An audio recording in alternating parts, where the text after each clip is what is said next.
زه حسیبه قمرانی د حسان قمرانی خور یم او د انګلیش ادبیاتو کې لوړې زده کړې کوم.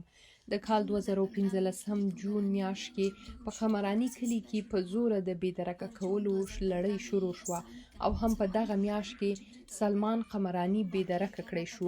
بیا یو نیم کال وروسته د هغه وروست شوی لاش یا مړی هم داسې واړول شو.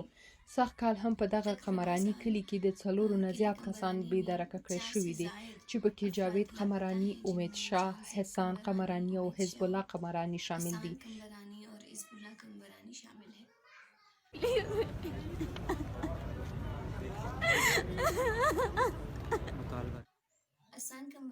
زموږ کور سړک ته نږدې دی.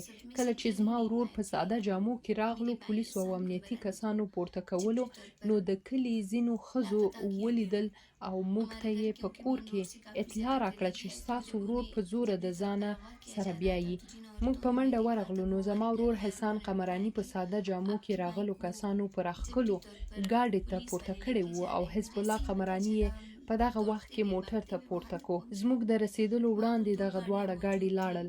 زه دا غوښتنه کوم چې که په حسان او حزب الله قمرانی کوم قسمه تورونه وي، نو دوی د عدالت ته وړاندې کړی شي، ځکه د پاکستان د دستور او آیین لاندې کې یو تن هر قسمه هم جرم کړی وي، نو د نیول کېدو 24 ساعته کې به عدالت ته وړاندې کوي. زموږ سره دا تعصب ولې کیږي؟ زموږ لپاره جدا قانون ولې جوړ دی؟ د پاکستان د نورو وګړو لپاره دغه عدالتونه او قانون دی، خو زموږ د وروڼو لپاره دا عدالت او قانون ولې نشته؟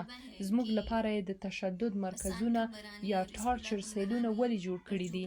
زه دا غوښتنه کوم چې زما ورور او نور کسان چې د کومو تورونو په سر نیول شوي، د هغې سره د عدالت ته وړاندې کړی شي.